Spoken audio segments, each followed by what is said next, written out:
Magandang araw po sa inyo, Sir Blair. Lalong-lalo na po sa mga giliw ninyong tagapakinig at taga-suporta sa inyong YouTube channel. Ang kwento pong aking ibabahagi ay nangyari taong 1981. Isa po akong sepulturero. Yun na po kasi ang aking kinagisnang trabaho.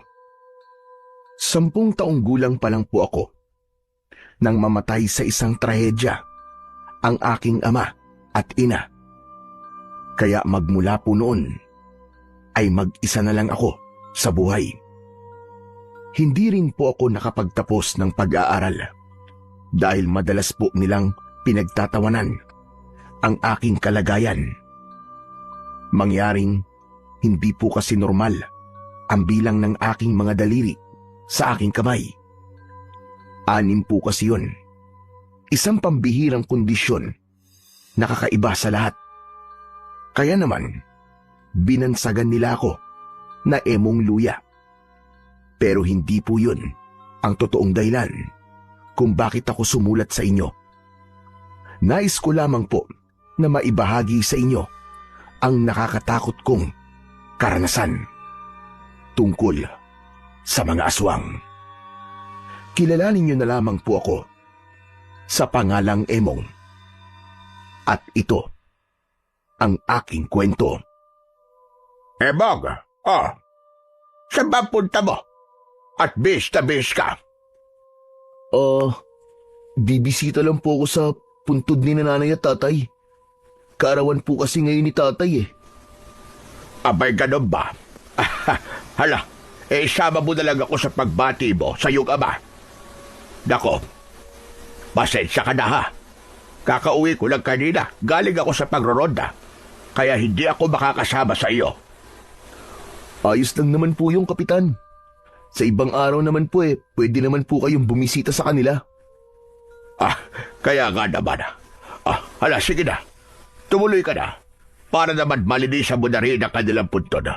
Abay, matagal na panahon na rin na hindi mo na bibisita ang kanilang libingan.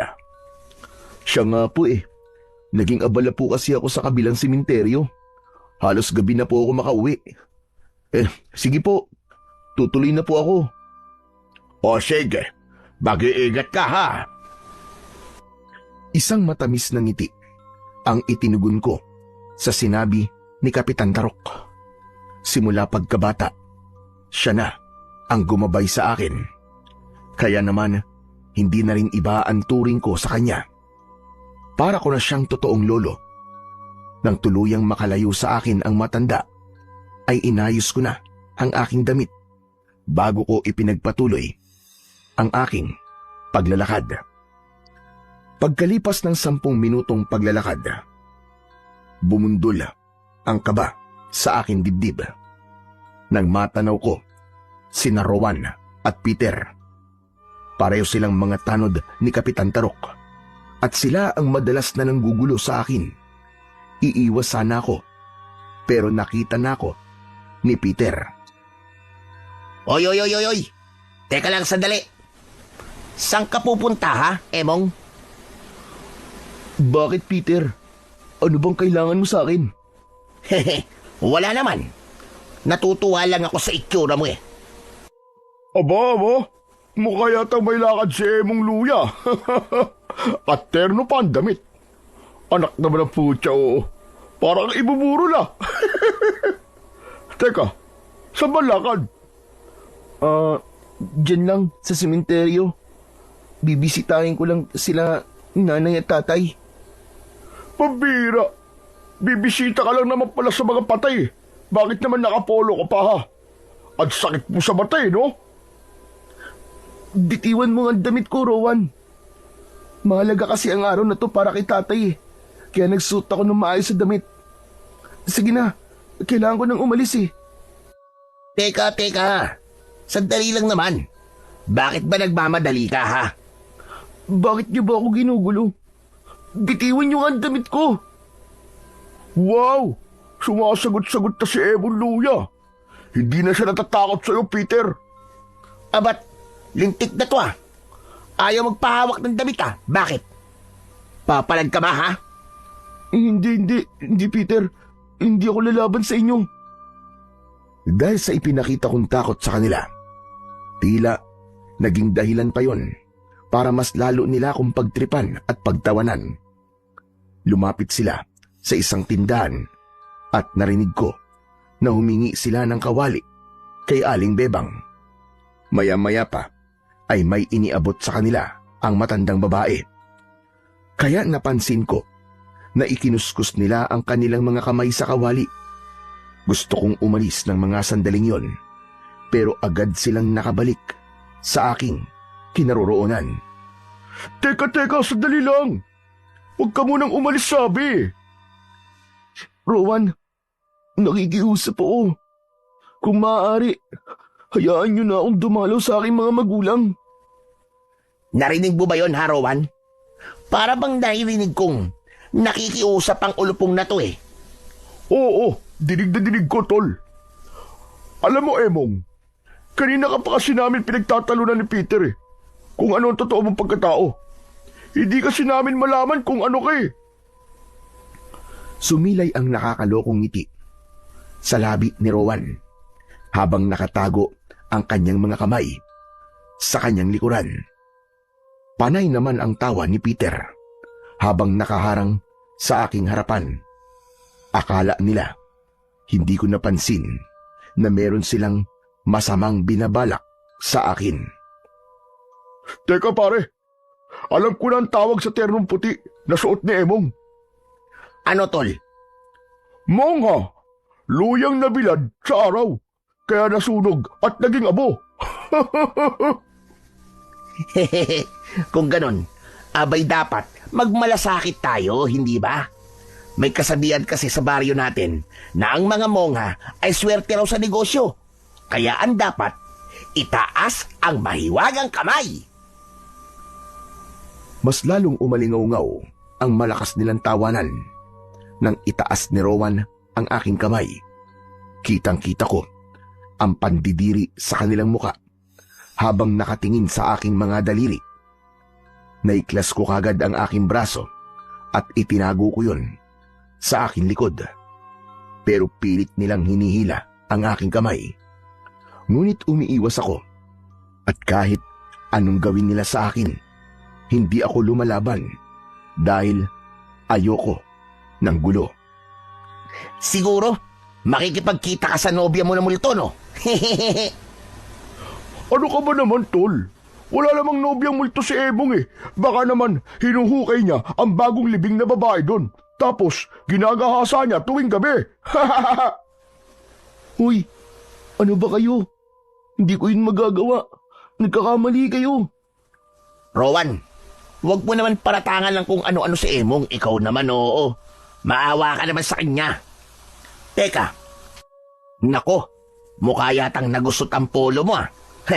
Aayusin ko muna, Emong, ha? Para naman hindi ka mapahiya sa nobya mo. Sinimulan ni Peter na ipunas sa aking damit ang kanyang kamay na puno ng uling. Ganon din ang ginawa ni Rowan habang kunwaring inaayos ang aking kwelyo. Nagkulay itim ang bago kong polo na matagal kong pinag-ipunan bago mabili. Habang ginagawa nila yon sa akin, para nang sasabog ang aking dibdib sa labis na galit. Napakuyom ko ang aking kamao at napapikit. Nanatili akong nakatayo, nanginginig dahil sa pagtitimpi ng galit. Mas lalong umalingaw-ngaw ang malakas nilang tawanan nang magmulat ako ng aking mga mata. Nakita ko ang kanilang itsura habang tinuturo ang aking muka. Gusto ko silang saktan, ngunit hindi ko magawa. O ayan, pwede ka nang umalis. Sige na, maayos na ngayon ang itsura mo. Teka, may naalala nga pala ako. Saan ka ba nagpupunta tuwing gabi, ha? Ano? Madalas kasi kitang nakikita na gabi na akong umuwi. Siguro, ikaw ang may gawa sa mga natatagpuang bangkay sa kakauyan, ano? At para walang ebidensya, dinudurog mo ang kanilang mga buto para hindi makilala. Tama ba? Naku, Walang katotohanan ng mga ibinibintang mo sa akin, Peter. Hindi lang yun, Emong. Alam mo bang ang mga natatagpuan na biktima ay nakalagay sa balon? Di ba, mahilig kang magdukal ng lupa? Naguhukay ako ng lupa. Dahil yun ang trabaho ko eh. Sus, umamin ka na. Siguro, nagkukunwari ka lang na mabait ano? Pero ang totoo, ikaw ang killer na matagal na namin hinahanap. Ikaw ang totoong pumapatay sa mga biktima sa akawian. Tama ba? Hindi. Hindi ako pumatay sa kanila. Umamin ka na. Malakas ang kutob ko, may kakaiba sa'yo eh. Kung tutuusin tugma sa'yo ang pinaghihinalaan naming mamamatay tao. Umamin ka na kasi, nang hindi ka na masaktan. Wala akong aaminin eh. Dahil wala naman akong ginagawang masama. Habang pinaparatangan nila ako ng kung ano-ano, itinutulak nila ako sa balikat. Kaya nga, napaatras ako ng akbang. Mabuti na lang at biglang dumating si Kapitan Tarok. Hoy, Peter! Rowan! Anong ginagawa nyo kay Emong, ha? Mga salbahe talaga kayo, ha? Mga tanod pa naman kayo ng baryo natin. Tapos kayo pa nagsisimula ng gulo. Mga hinayo pa kayo. Nagkakatuwaan lang naman po kami, Kapitan. Nagkakatuwaan? Halos maligo na ng uling itong si Emong. Anak ng 7 kamote, oo. Gawain ba talaga ng isang mabuting tanod, ha? Hindi na kayo nahiya. Pasensya na po kayo, Kapitan. Pasensya. Kay Emong kayo humingi ng pasensya. Dahil sa kanya kayo nagkasala. Aba, palagi nyo na lamang pinagtatawanan at pinaglalaruan itong si Emong, ha? Hindi na kayo nakakatuwa. Porket hindi lumalaban sa inyo ang tao, namimihasa naman kayo sa mga pinagkagagawa ninyo. Kasalanan naman po niya, Kapitan Tarok Alam naman niyang may uling ang aming mga kamay. Hindi pa siya umiwas. Pambihira naman, oo. Naririnig mo ba sinasabi mo kabote ka? Hindi niyo ba alam na mahalaga ang araw na ito para kay Emong? Ang dapat siguro sa inyo ay patawan ng parusa nang magtanda kayo pareho. Naku, wag na po, Kapitan. Magpapalit na lamang po ako ng damit sa bahay.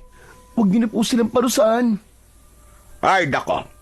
Kaya lumalakas ang loob ng 2 kamote na yan Dahil nagpapatalo ka sa kanila. Hindi naman po sa ganun, Kapitan Tarok. Ayoko lang po talaga ng gulo. Narinig niyo naman, Kapitan. Walang reklamo si Emong. Kung wala na po kayo sasabihin, tutuloy na po kami. Magsasalita pa sana si Kapitan Tarok, pero mabilis nang tumakbo papalayo sa amin sina Rowan at Peter.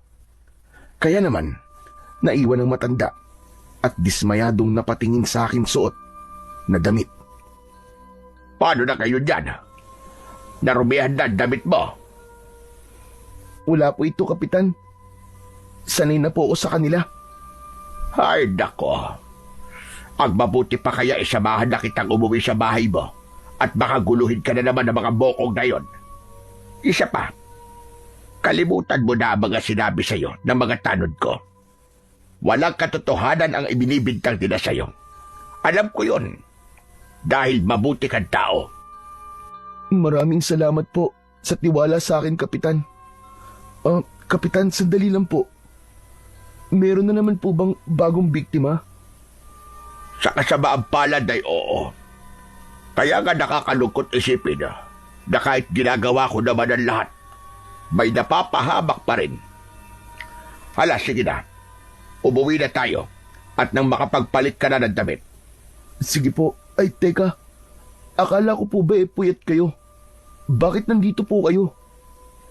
Alam ko kasi na paglalaroan ka na naman ng 2 yon. Kaya sinundan kita. Salamat po talaga, Kapitan Tarok. Kung hindi po dahil sa inyo, baka sinaktan na naman po nila ako. Huwag mo nang isipin yon. Ang mahalaga, nananatili ka pa ring mabuting tao. Nagsimula na kami maglakad. Pagkarating ko sa bahay, agad akong nagpalit ng damit at naghilamos ng muka. Pagkatapos, matagal din kaming nagkwentuhan ni Kapitan Tarok bago kami nagpasyang pumunta sa sementeryo. Paglapit namin sa puntod ng aking mga magulang, ay hindi kagad ako nakapagsalita. Diyos ko! Ano nangyari dito? Kapitan Tarok, may sumira po sa nidyo ng mga magulang ko. Hindi lang ang puntod ng mga magulang mo sinira, Emong. Maging ang lahat ng mga nityo rito ay binutas din at iniwan ang kanilang kalansay sa loob. Tumulo ang aking luha sa aking mga mata nang makitang sinapit ng aking mga magulang. Nagkalat ang mga buto ng kalansay sa lupa na parabang dinaanan yon ng isang malakas na bagyo. Mukhang dumaan sa ilalim ng lupa ang may gawa nito sa kanila, Emong. Hindi po ito kagagawa ng isang ordinaryong hayop, Kapitan Tarok. Wala pa tayong sapat na batayan, Emong, kung ano ba talaga ang totoong nangyari dito.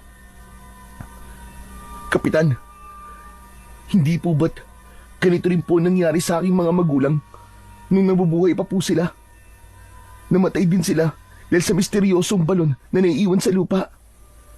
Hindi ito kagagawan ng isang hayop lang. At anong gusto mong sabihin? Kagagawa nito? Ng isang aswang? Ganun ba?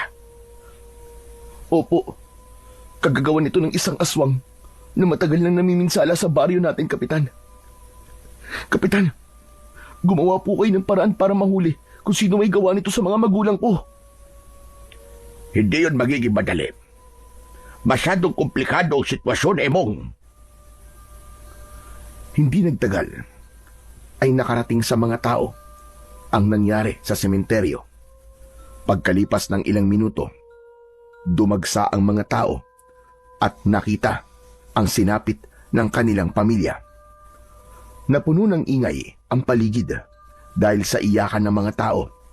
Ang iba naman ay nagtatanong kung sino ang may gawa nun sa puntod ng kanilang kaanak. Umalis ako sa lugar na yon dahil parang dinudurog ang puso ko sa nakikita kong sitwasyon ng mga tao na winalangya ang mga bangkay ng kanilang mahal sa buhay. Iginala ko ang aking paningin. Sinundan ko ang umangat na lupa na sumira sa sementeryo. Nakarating ako sa gilid ng kakauyan kasama si Kapitan Tarok na hindi rin makapaniwala sa mga nangyari. Naniniwala po kung aswang talagang may gawa nun sa mga nicho. Kung di niyo po kayang gumawa ng paraan para huliin po ang nilalang na yun, ako po mismo ang kikilos. Madaling sabihin, ngunit mahirap gawin, Emong. Kahit sabihin pa natin na aswang ang may gawa nito sa kanila, may maniniwala ba? Kahit nakita na nila ang mga nangyari. Hanggat walang nakikitang anyo ng aswang, hindi sila maniniwala sa atin. Kagaya na sinabi ko sa iyo, Emong, ako mismo ang gagawa ng paraan para mahuli ang nilalang na yon. Matagal na po itong nangyayari, hindi ba, Kapitan? Matagal na siyang namiminsala sa atin at ito ang pinakamalala sa lahat ng kanyang ginawa. Dahil pati ang mga dati ng patay ay ginagambala niya. Para siyang may matinding galit sa baryo natin, Kapitan. Parang hanggang langit ang galit niya sa inyo. Kung marami ang madadamay dahil sa galit ng nilalang na yun sa akin, mas pagbubutihin ko pa ang pagbabantay sa aking mga nasasakupan. Nagkakamali po kayo, Kapitan. Hindi niyo sila mapoprotektahan. Kailangan yung tulong ko. Pero kakailanganin ko muna ang tulong niyo, Kapitan. Kailangan ko ng maraming bawang. Sige. Hindi kita pipigilin sa mga binabalak mo. Tutulungan kita. Pero gagawin mo ito ng tahimik. Huwag mong ipapaalam kahit na kanino ang tungkol sa totoong dahilan ng ginagawa mo. Sinasabi niyo po bang walang dapat makaalam ng tungkol sa aswang? Paano po sila makakapag-ingat kung ganun? Mas lalong lalaki ang gulo kapag nalaman ng mga tao dito ang tungkol sa aswang. Mas mahihirapan tayo na hulihin sila. Sige ho, Kapitan Tarok. Kung yan po ang gusto nyo, naiintindihan ko. Pagkatapos naming mag-usap, ay umuwi na rin ako sa bahay. Kinabukasan, ay dinala sa akin ni Kapitan Tarok ang isang sakong bawang. Ibinaon ko ang mga yon sa paligid ng kakahuyan at sementeryo. Maya-maya pa, ay may biglang dumating sina Rowan at Peter, kasama ang iba pang mga tanod. Malayo pa lang ay pinagtatawanan na nila ako sa pagdudukal ng lupa. Tumayo ako habang hawak ko ang itak. Tumingin ako sa kanila habang papalapit sila sa aking kinaroroonan. Kung ganon, ikaw pala naglalagay ng mga bawang sa paligid ng sementeryo, ha? Talaga palang nasisiraan ka na ng ulo, eh. Alam mo, Emong, hindi ako naniniwalang epektibo ang bawang na yan sa hayop na sinasabi ni Kapitan. Ano bang hayop ang pinagsasasabi nyo? Nagtatanim lang naman ako ng bawang, ah. Hindi mo kami manluloko, Emong. Alam namin na may inililihim kayo sa amin ni Kapitan. O baka naman, gusto mo pagtanggalin ko ang sobra sa iyong daliri para lamang umamin ka.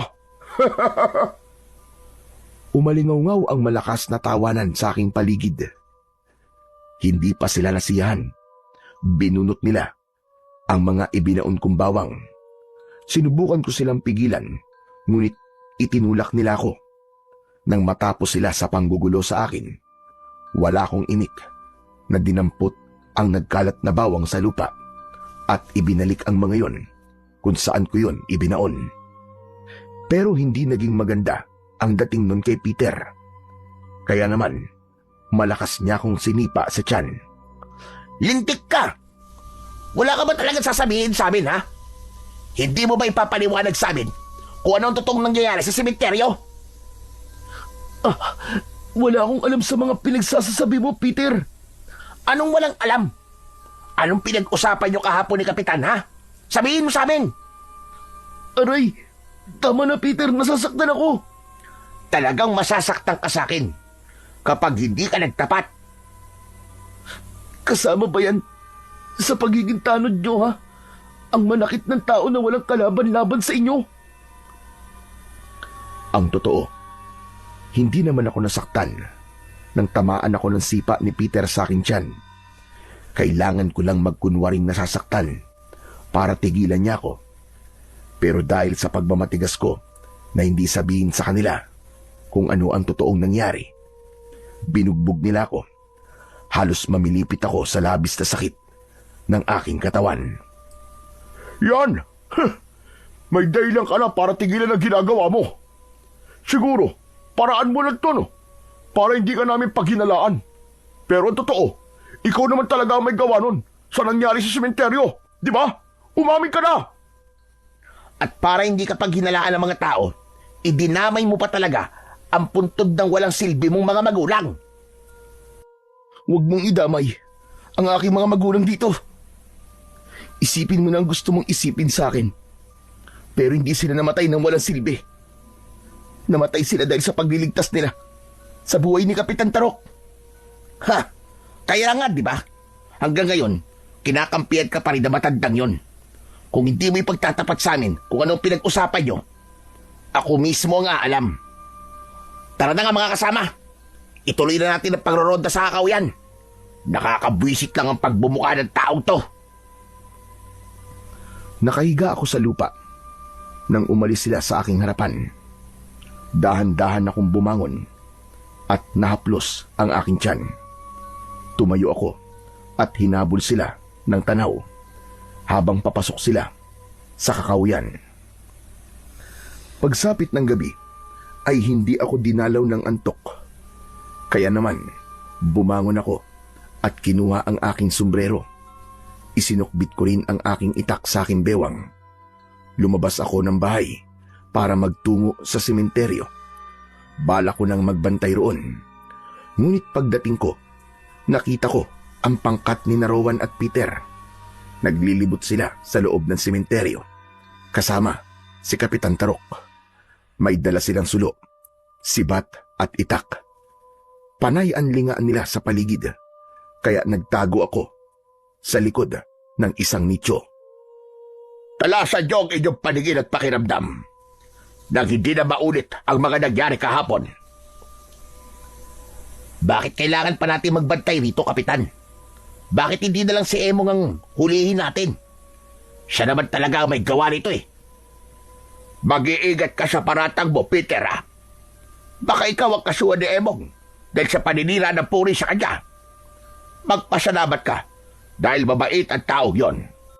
Dahil kung hindi, tiyak na may kalalagyan ka talaga. Sus, palagi nyo lang ipinagtatanggol si Emong. Kaya lumalaki ang ulo eh. Tama si Peter, Kapitan. Bakit po ba ang bait-bait niyo sa kanya? Wala naman siyang naitutulong sa inyo, di ba? Wala kayong alam. Kaya manahimik na lamang kayo. Sige na, magsikalat kayo at bantayan ang bawat paligid ng sementeryo. Ano ba kasing klaseng nila lang ang hinahanap natin? Pabihira naman, oo. Gabi-gabi na tayo nagbabantay dito sa sementeryo ah. Pero, wala naman tayo nauhuli at wala nagpapakita sa atin na kahit na ano. Kaya nga tayo nandito, hindi ba? Para maghanap. Sinundan ko ang mga tanod hanggang sa pagpasok nila sa kagubatan. Inayos ko muna ang aking sombrero bago ako nagpalipat-lipat sa mga puno para doon ay magtago. Maya-maya pa ay naririnig ko ang boses ni Kapitan Tarok. Sa unahan lang at tingin. Maging alerto kayo sa paligid. Tignan ang lupa. Nahahakbangan. Pagkatapos magsalita ni Kapitan Tarok, nanlaki ang aking mga mata nang mapansin ko ang pag-angat ng lupa papalapit sa kinaroroonan ng mga tanod. Mabilis akong tumakbo para pigilan ang aswang na tangkang aatake sa kanila. Kapitan, may naririnig po akong kaluskos na para bang umaangat ang lupa. Maging alerto kayo sa paligid. Sa tingin ko, may makakasagupa tayo babangis na nilalang. Hindi na natapos ni Kapitan Tarok ang kanyang sasabihin nang tumambad sa kanilang paningin ang isang halimaw na kahawig ng isang bayawak. Lumitaw ito sa ilalim ng lupa. Umaangil ng malakas habang panay ang hampas ng buntot sa katawan ng mga puno. Mahaba ang mga pangil at kuko nito. Takot na takot ang mga tanod sa nakakakilabot na anyo ng aswang. Kapitan! Anong klaseng nilalang yan? Bakit halos kasing laki ng tao ang bayawak na yan? Hindi yan bayawak, kundi isang aswang na abwak. Mga kasama, atakihin siya na si Matt! Bilisan niyo! Hindi na nag-aksaya ng oras sina Peter at Rowan. Inatake nila ng sibat ang aswang na abwak, pero hindi tinatabla ng sibat ang makapal nitong balat. Kaya naman, bumakas ang takot sa muka ng mga tanod. Maya-maya pa ay may dalawa pang aswang ang biglang lumitaw mula sa ilalim ng lupa. Kaya naman, napuno ng sigawan ng mga tao ang buong paligid ng kakahuyan. Kanya-kanya sila ng takbo para tumakas. Habang ako naman ay katatapos lang makipaglaban sa unang aswang na nakita ko, inilinga kong aking paningin at napansin ko si Peter. Nanginginig ang kanyang kamay habang nakatutok ang sibat sa aswang na naglalakad papalapit sa kanyang kinaroroonan. Nakangisi ang abwak habang tumutulo pa ang malapot nitong laway. Mabilis akong tumakbo para tulungan si Peter. Wag! Maawa ka! Wag kang lalapit! Wag kang lalapit! Saktong paglundag ng aswang papunta sa kinaroroonan ni Peter, ang pagsalubong ko ng taga sa leeg ng abwak. Pasadsad na bumagsak sa lupa ang aswang na abwak. Nilapitan ko siya at itinarak ko ang aking itak sa kanyang dibdib. Pinagdiinan ko pa yun ng gusto para matamaan ang kanyang puso. Nagkikikisay ang kanyang katawan hanggang sa tuluyan itong mamatay. Sino ka?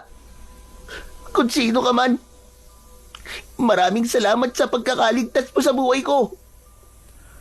Hindi ako nagsalita Dahil ayokong makilala ako ni Peter. Tumango ako at inayos ko ang aking suot na sombrero. Akmasa nang lalapit siya sa akin nang marinig namin ang malakas na boses ni Rowan. Tulong! Tulungan niyo ako para kawa niyo na! Mabilis akong tumakbo, papalapit sa kinaroroonan ni Rowan. Sumunod sa akin si Peter at tumambad sa aming paningin ang abwak. Kagat nito sa braso si Rowan. Agad akong lumukso ng mataas at pagbagsak ko sa lupa. Saktong-sakto ang pagtaga ko sa batok ng abwak. Hindi tumalab ang aking armas. Kaya sa pagharap ng aswang sa akin, tinamaan ako ng kalmot sa aking braso. Pero gumanti ako ng taga sa braso ng aswang bago ito lumubog sa lupa para tumakas. Saka ko naman nahawakan ang aking kamay na nasugatan at mabilis na lumayo sa lugar na yon. Narinig ko pa ang boses ni Rowan habang tinatawag ako. Sandali, kaibigan! Maraming salamat sa pagkakaligtas mo sa akin! Hindi ko siya nilingon. Mabilis akong tumakbo pabalik sa bahay. Kailangan magamot ko kagad ang sugat ko bago pa kumalat ang kamandag ng aswang sa aking katawan. Halos hindi lumapat ang aking mga paa sa lupa para lamang makarating kagad ako sa bahay. Pagkalipas ng ilang minutong pagtakbo, narating ko ang aking kubo at agad kong hinugasan ang aking sugat. Kinuha ko ang gasera at sinindihan ko yun. Pagkatapos, itinapat ko sa apoy ang talim ng itak. Yun ang ginamit ko para pasuin ang aking sugat.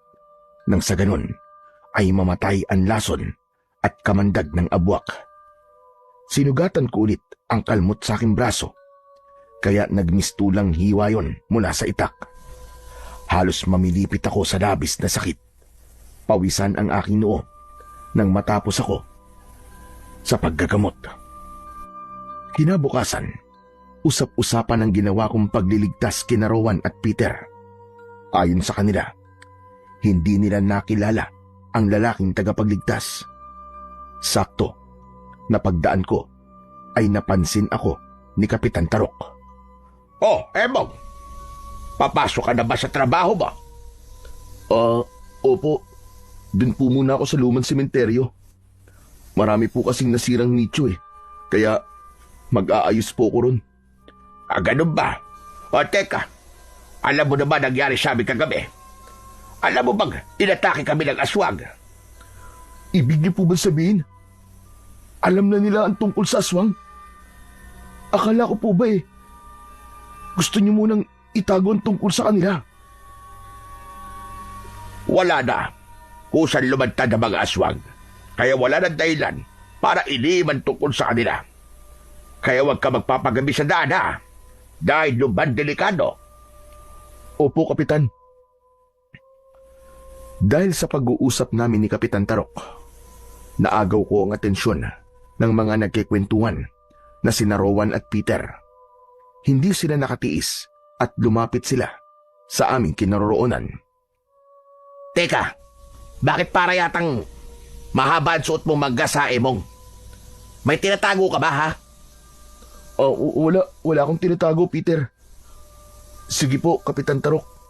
Tutuloy na po ako. Saglit lang naman. Nagpapaalam ka na kagad Hindi pa nga ako tapos magsalita Patingin nga ako ng braso mo. Peter, ano na naman bang kalokohan dyan, ha? At pinaghiinitan mo na naman si Emong.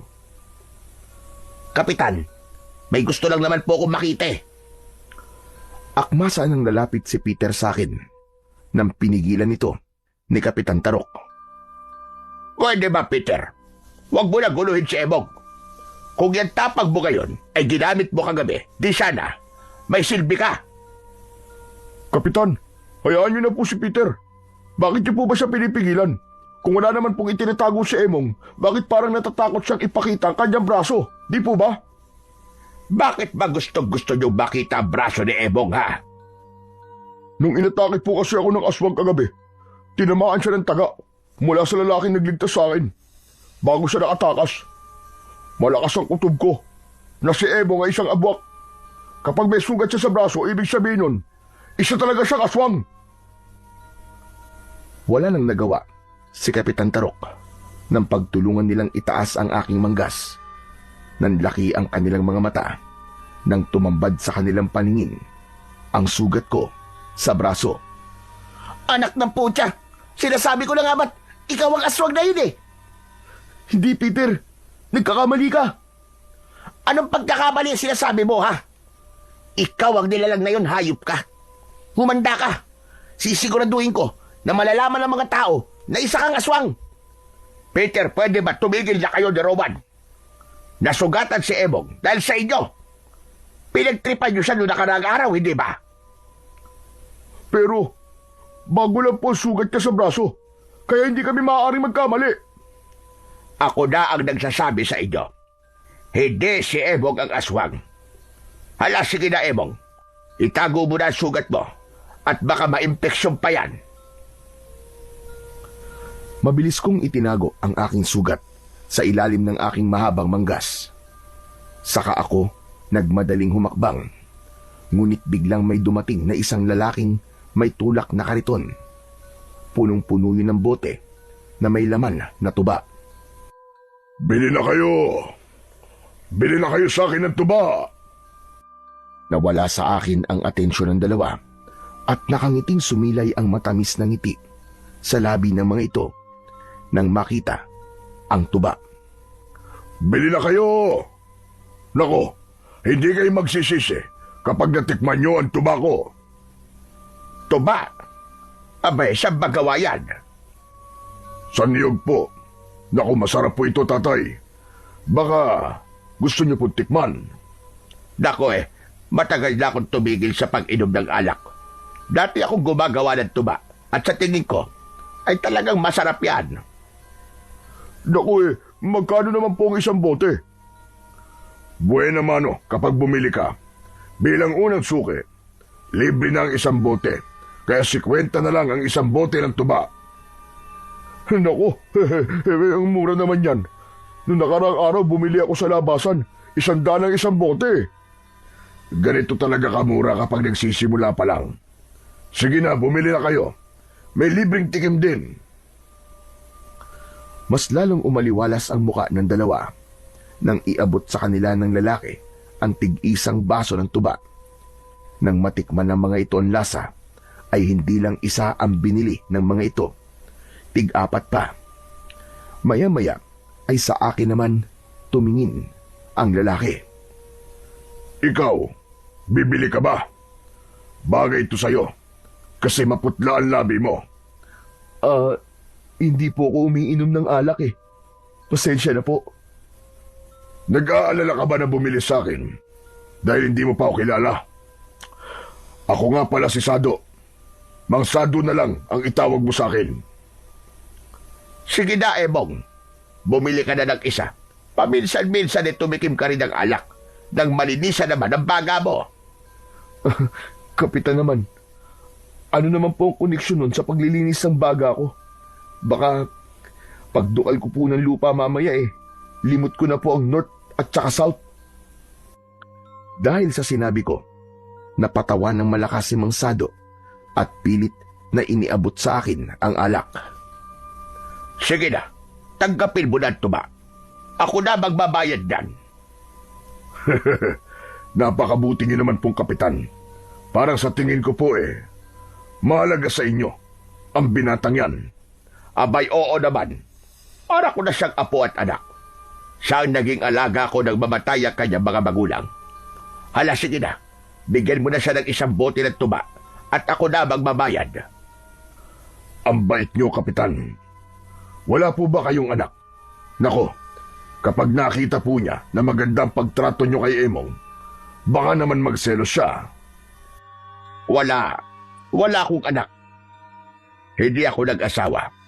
Inialay ko na ang buhay ko sa pagsisilbi sa mga kababaryo ko. Ganun po ba? Dako maswerte naman po pala ang baryo ninyo. May isang punong barangay na kagaya nyo. Siya nga pala, Emong, heto na ang tuba. O sige, Tutuloy na ako. Nang tinanggap ko ang bote, ay umalis na kagad si Mang Sado, habang si Kapitan Tarok naman ay biglang natigilan at nahulog sa malalim na pag-iisip. Kapitan, bakit po? Ha? Ay, wala naman.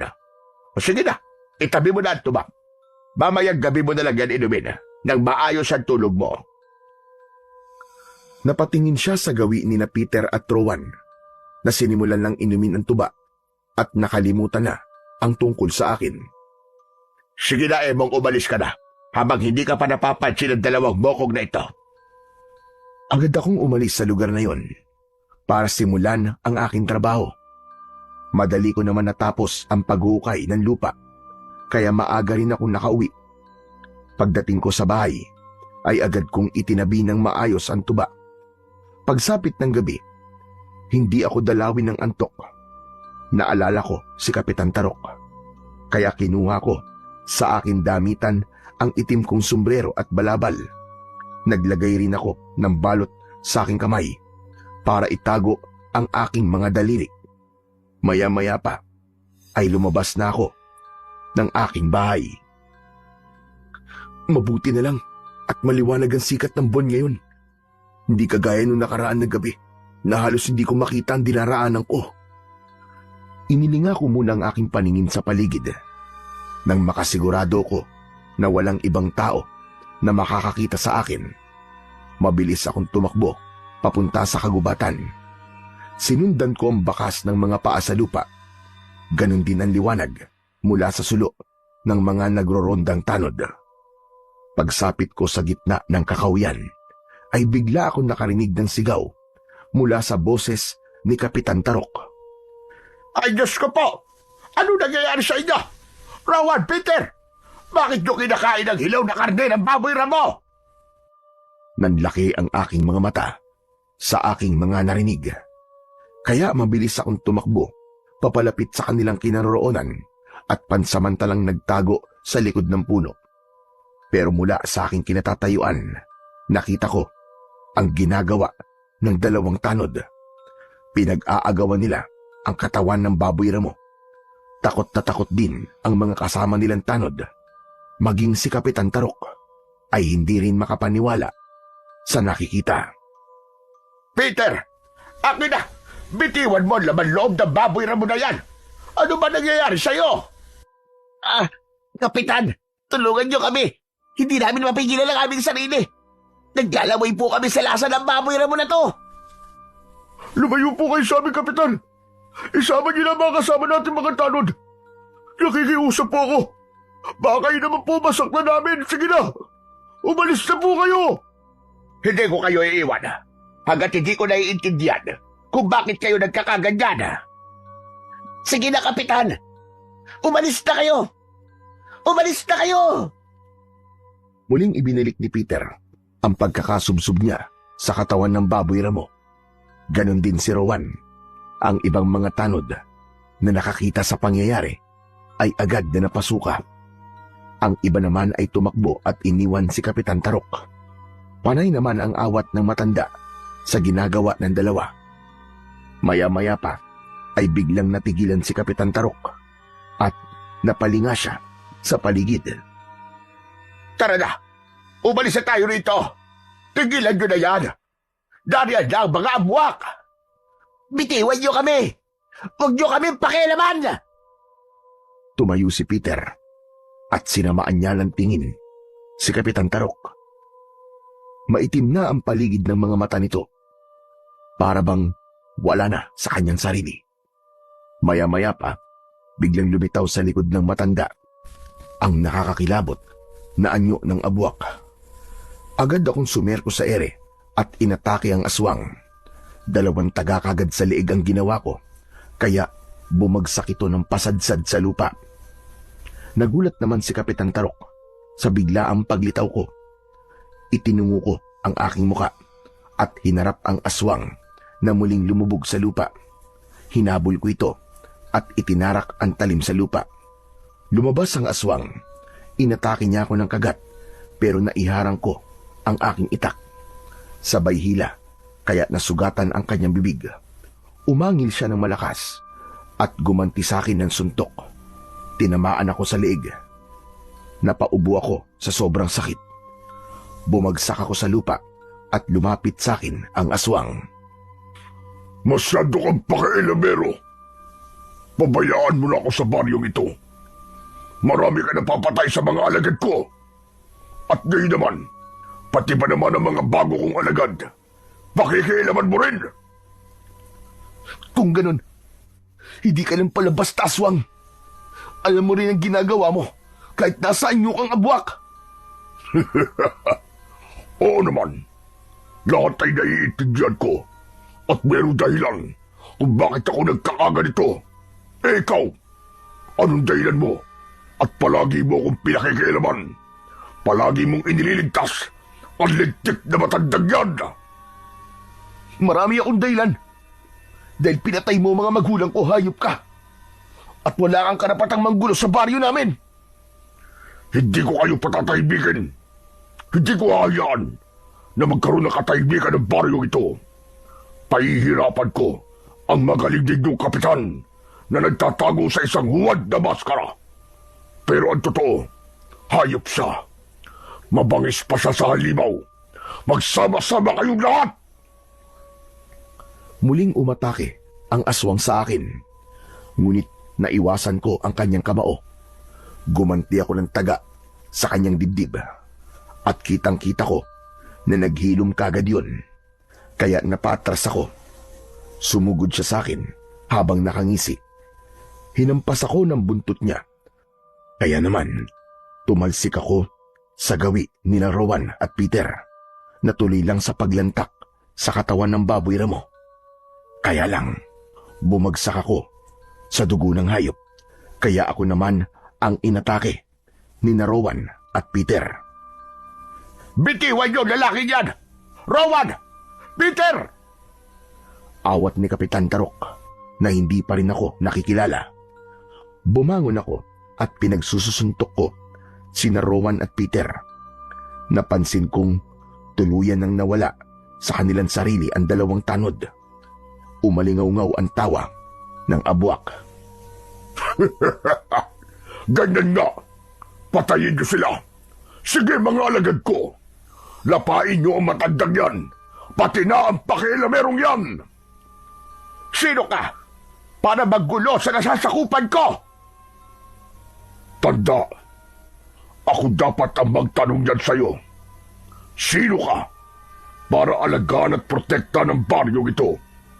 Wala kang kwentang nilalang. Dala ng galit ni Kapitan Tarok.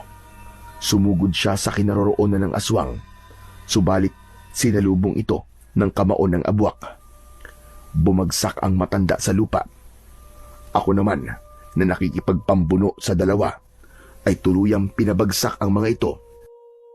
Nawalan ng malay sina Rowan at Peter. Kaya naman, hinarap ko ang aswang. Sinugod ko siya, ngunit sinalubong niya ako ng saksak ng kanyang kuko. Tumama yun sa aking tiyan. Napaatras ako at nabitiwan ko ang itak.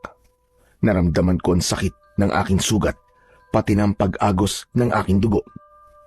Mabilis na bumangon si Kapitan Tarok.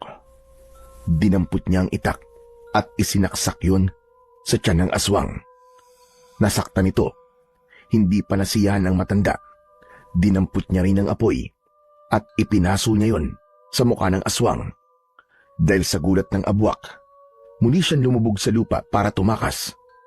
Napaluhod naman ako sa lupa habang hawak ko ang aking tiyan. Sandali! Ebong! Ikaw ba yan? Tinanggal ko ang aking sombrero at nanlaki ang mga mata ng matanda nang makita ang aking muka. Mas bumakas ang takot sa anyo niya nang makita niya ang sugat ko sa aking tiyan. Diyos ko! Halika! Ilagay mo sa aking balikat ang iyong braso at aalalayan kitang maglakad. Pero Kapitan, paano po sina Rowan at Peter? Ligtas na sila rito. Bukod na takot na ang aswang na yon. Saka hindi sila sasaktan ng aswang dahil narinig kong bago niyang alagad sina Rowan at Peter. Kaya halika na, bilisan mo tumayo. Kailangan na nating umalis sa lugar na ito. Wala kaming inaksayang oras. Lalo pa, at nararamdaman ko ang pamamanhid ng aking katawan dahil sa kamandag ng abwak. Pagkalipas ng kalahating oras na paglalakad, bahagya ko ng hindi maihakbang ang aking mga paa. Kapitan, hindi ko na po kaya. Tiisin mo ang sakit. Malapit na tayo. Ayan na, konting hakbang na lang. Malapit na tayo sa bahay ko. Bahay niyo? Ibig sabihin, may bahay kayo sa gitna ng kagubatan? Oo, kaya bilisan mo na. Para maagapan ko ang pagdurugo ng sugat mo. Baka maubusan ka na ng dugo. Ilang sandali lang ay narating namin ang kinaroroonan na maliit na bahay ni Kapitan Tarok sa gitna ng gubat. Agad kaming pumasok sa loob ng bahay at iniupo ako ni Kapitan Tarok sa katre. Sinira niya ang aking damit. Inalis niya ang balabal ko sa aking katawan. Ang sulo niya ang ginamit na pangpaso sa aking itak. At nagulat ako dahil alam din ng matanda ang pamamaraan kung paano papatayin ang kamandag at laso ng abwak sa aking sugat. Hindi ko alam na ikaw palang madalas na nagliligtas sa buhay ko at sa mga kasama ko. O heto, kagatid mo sa kanayan para mapigilan mo ang sakit sa gagawin ko. Kinagat ko ang matigas na sanga ng kahoy habang ang pawis sa aking noo ay umaagos sa aking muka dahil sa labis na sakit ng pagpaso ni Kapitan sa aking sugat. Pagkatapos ay hiniwa niya yun para paduguin ulit. Maya-maya pa ay bumagsak ako sa katre at naramdaman ang abnormal na paggalaw ng aking katawan. Naramdaman ko ang dalawang tuhod ng matanda sa aking dalawang braso para pigilan ang pagkawag-kawag ng aking mga kamay. Mahirap pigilan ang sakit mula sa kuko ng mga aswang na abwak. Pero kailangan mo magpakatatag. Alam ko, marami kang gustong itanong. Ako rin, marami rin akong gustong malaman kung bakit humantong ka sa ganito. Maya-maya pa ay naramdaman ko ang pagtigil ng aking pagkikisay. Halos maputol ang kahoy sa aking bibig dahil sa pagpipigil ko ng sakit. Pagkatapos ay ibinangon ako ni Kapitan Tarok. Tinanggal niya ang kahoy sa aking bibig at nagpunit siya ng tela sa laylayan ng aking damit. Itinali niya yon sa aking tiyan, saka nang hihinang napasandal sa dingding ng bahay. Matagal ko nang alaman tungkol sa mga abwak. Hindi ko lang napigilan ang unti-unting paglitaw nila. Hanggang sa makarating na rin sa mga tao ang totoong nangyayari. Indikasyon yun na parami na ng parami ang mga aswang na abwak. Nakita ko po kanina ang isang kakayahan ng aswang. Naghilom po ang sugat niya mula sa aking itak. Paano po sila mauubos kung wala po sandatang makakapatay sa kanila? Pinuno lamang ng mga aswang ang may ganong kakayahan. Kaya ang iba niyang alagad ay kayang patayin ng pangkaraniwang sandata lamang. Dahil hindi naman talaga sila tunay na ganap na aswang na abwak. Ginawa lang silang aswang ng pinunong nakalaban natin kanina. Paano ko po siya mapipigilan, Kapitan? Paano ko po siya mapapatay? Hanapin mo ang mahiwagan sandata. Tumingin sa akin si Kapitan Tarok. Pagkatapos ay huminga muna ng malalim. Mabangis at malakas ang pinunog yon. Kitang-kita ko rin ang matinding galit sa kanyang mga mata. Sa tingin ko, sa akin talaga siya galit. Ako ang puntirya niya. Hindi ko alam kung dapat ko bang sabihin sa iyo ang isang lihim na sandatang matagal nang nawawala. Pag-aari yun ng iyong ama na si Alejandro. Isa sa dating manunugis na mga aswang. Utang ko sa kanya ang buhay ko dahil sa pagkakaligtas na sa akin. Huwag niyo na pong alalahanin ng bagay na yan, Kapitan Tarok. Sa dami po ng ginawa niyo para sa akin, masasabi ko pong wala kayong kailangan tanawin na utang na loob kay tatay. Hindi yon ganon kadaling kalimutan. At sa mga nakita at natuklasan ko sa iyo kanina, sa tingin ko, ikaw ang nagmana sa kanya sa husay pagdating sa pakikipaglaban. 10 taong gulang pa lang po ako nang magsimula po ako maghanap ng aswang para ipaghiganti ang aking mga magulang. Matagal po ako nagsanay. Alam ko, pero hindi ko alam na palihim kang naghahanap ng mga aswang. Kapitan Tarok, gusto ko pong mahanap ang sandata ni tatay.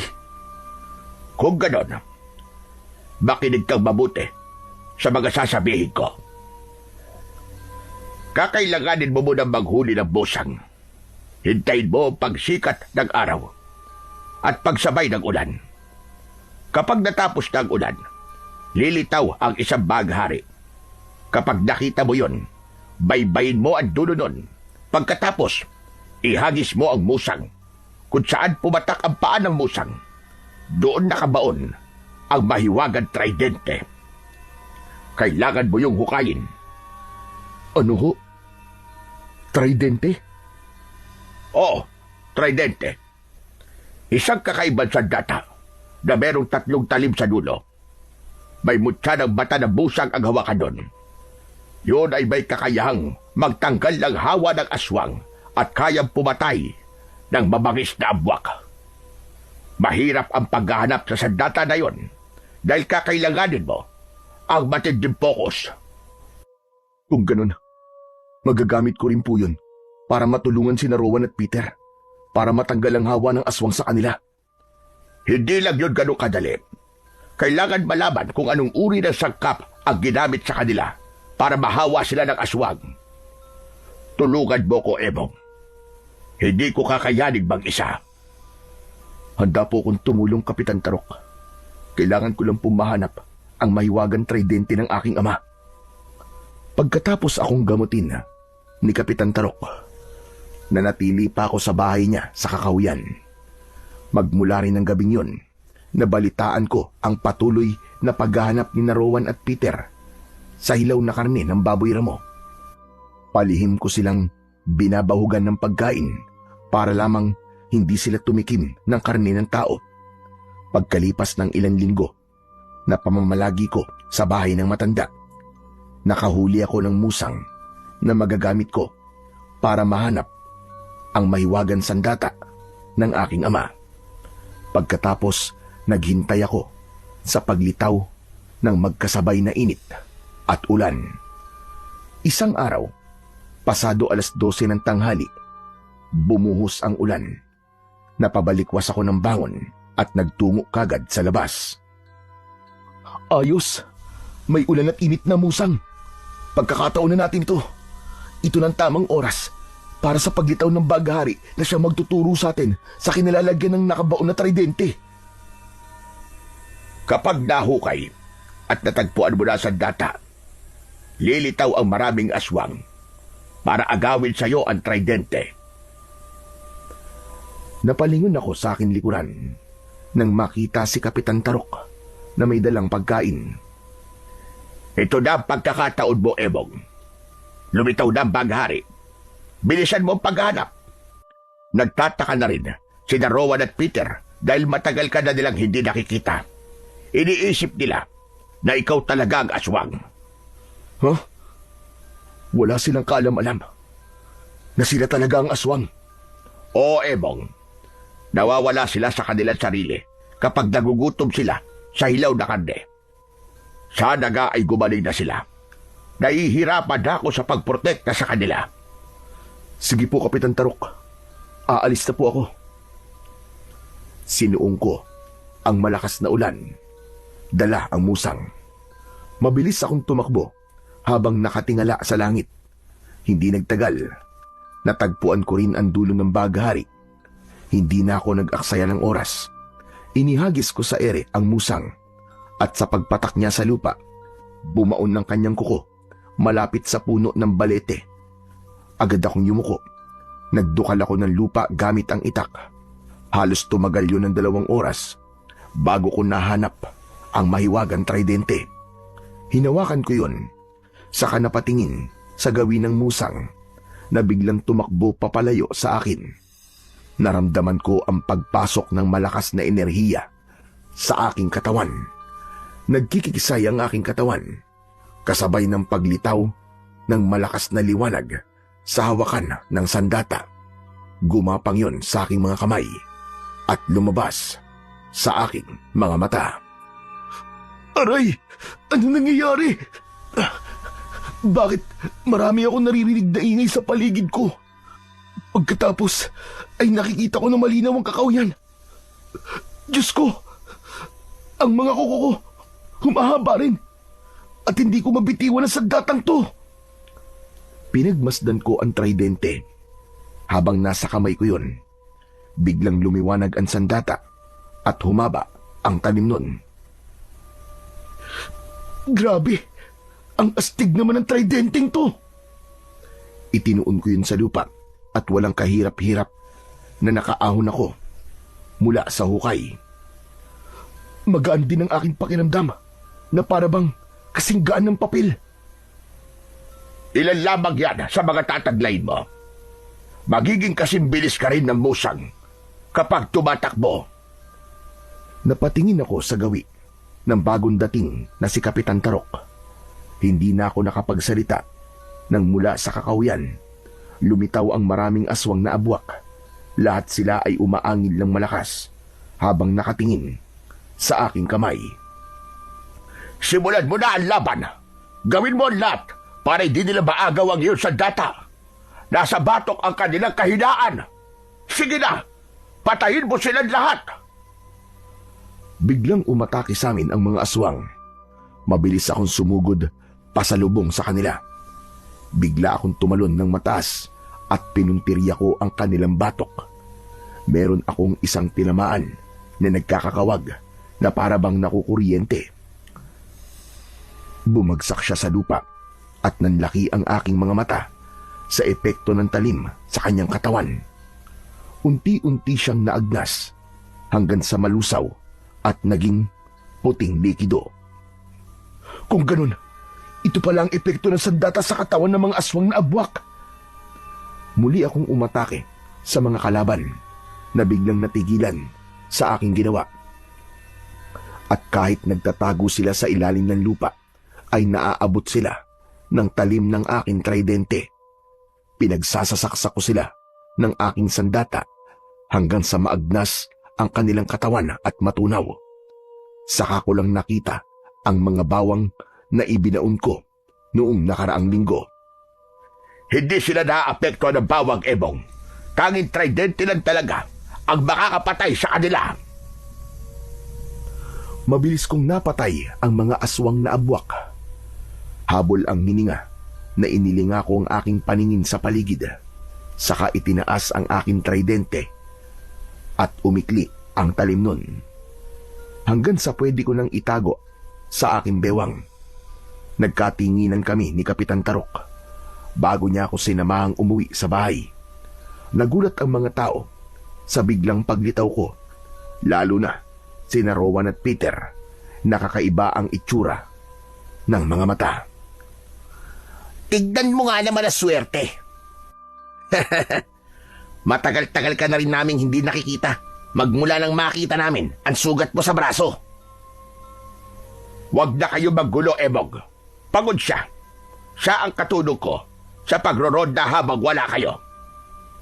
Hindi ako naniniwala kasama niyo sa pagroronda. Ang duwag na aswang na yan. Hindi siya aswang. Kaya tumigil na kayo. Halika na, Emong. Umuwi na tayo. Pinili kong huwag magsalita dahil ayokong magsimula ng gulo. Lalo na at halos lahat ng mga tao na naroroon ay sa akin nakatingin.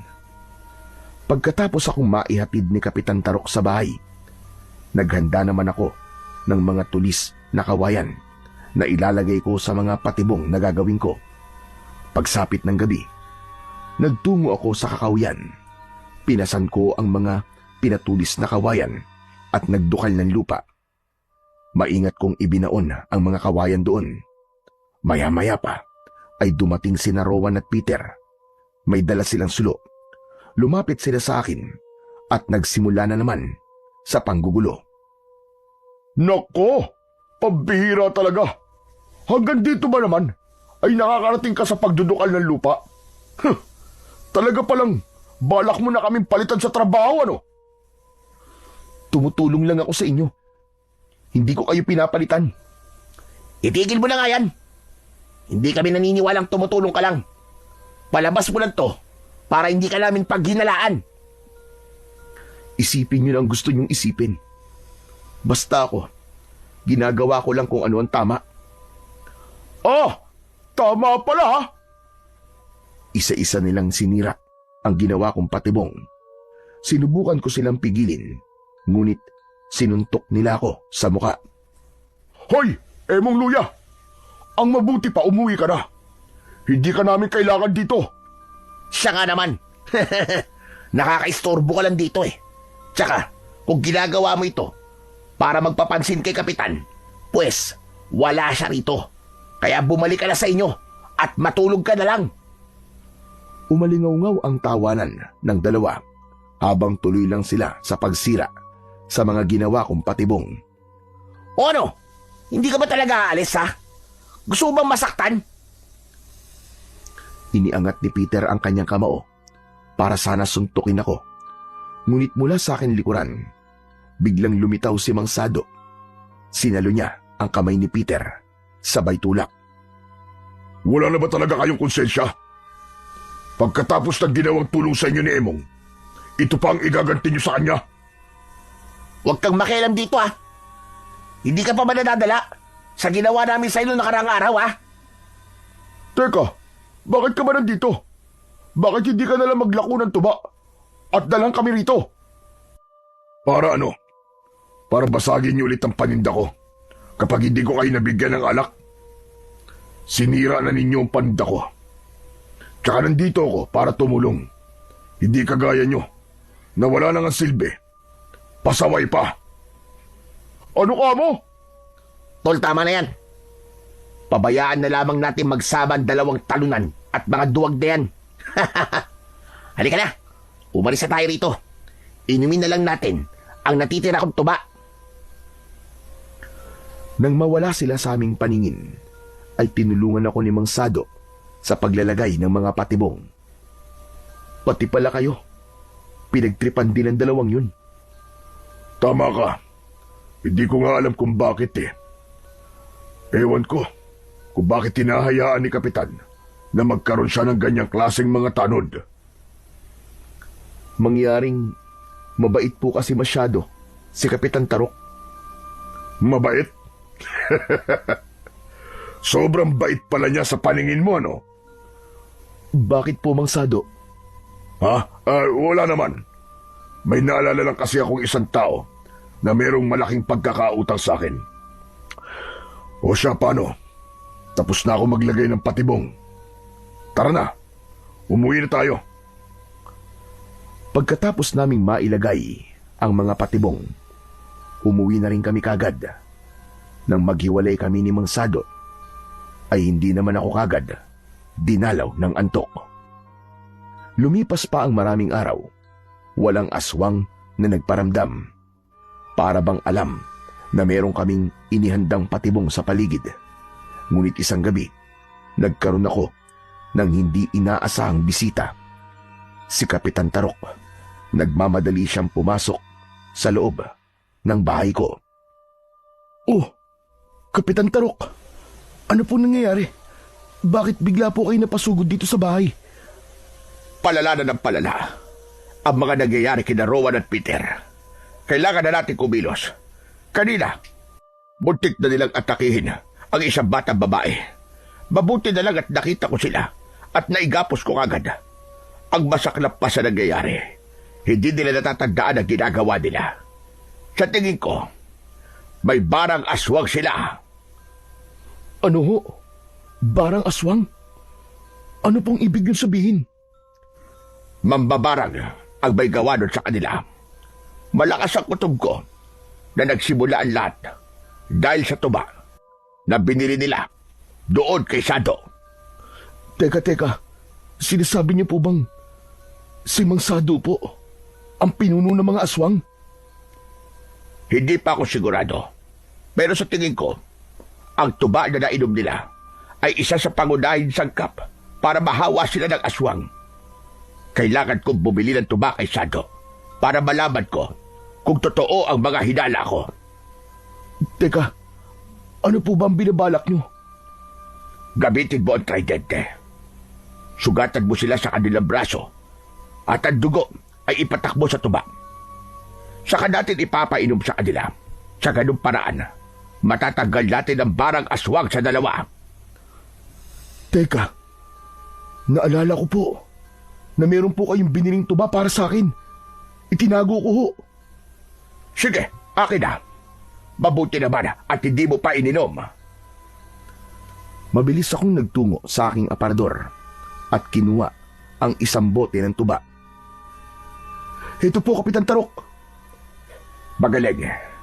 Kailangan lang natin madala sina Rowan at Peter dito para sa gagawin nating paggagamot sa kanila.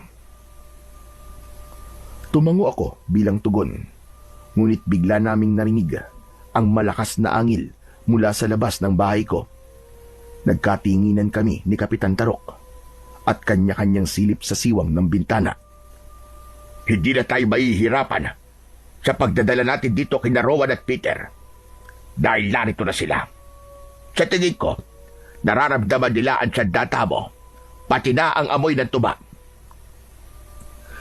Mas malala pa sila sa inaasahan ko. Kakaiba ng kanilang itsura at malakas na rin dahil nagawa nilang sirain ng gapos nyo sa kanila. Anong gagawin natin ngayon, Ebong? Haharapin ko na po sila. Maganda po kayo ng panggapos. Ikukulong po natin sila sa bahay ko. Sige, mag-iingat ka lamang, Emong. Mabilis akong lumabas ng bahay. Ipinakita ko sa kanila ang aking sandata na biglang humaba ang talim. Natigilan ang dalawa at umangin ng malakas. Sabay takbo pasugod sa aking kinaroroonan. Sige, lumapit kayo! Ito ang kailangan nyo, hindi ba? Pinaikot ko sa ere ang tridente. Pagkatapos ay iniwasan ko ang pag-atake ng dalawa. Pinalo ko sila ng hawakan ng tridente. Tumama yun sa kanilang dibdib. Yumayanig ang kanilang katawan kapag tinatamaan ko sila ng aking sandata. Ginawa ko ang lahat para hindi sila masugatan. Kailangan ko lang bawasan ang kanilang lakas. Ilang beses ko pa silang pinalo hanggang sa bumagsak sila ng pasadsad sa lupa. Kapitan! Gawin niyo na! Mula sa pintuan, lumabas ang matanda dalaan lubid. Mabilis naming iginapos ang dalawa at ipinasok namin sila sa loob ng aking bahay. Doble ang tali nila habang panay ang kanilang pag-angil at pagpupumiglas. Inihanda ko ang aking tridente. Saka ako nag-alala na napatingin sa gawi ni Kapitan Tarok. Kapitan, sigurado po ba kayo? Nagagana po itong naiisip nyo? Oo, magtiwala ka lang sa akin, Emong. Dati na akong gumagamot ng may ganyang kondisyon. Sige na, sugatan mo na sila sa braso habang inihahanda ko itong tuba. Nag-aalala po kasi ako na baka maagdas ang katawan nila kapag nasugatan ko sila sa braso. Hindi yun mangyayari dahil hindi pa naman sila ganap na buwak.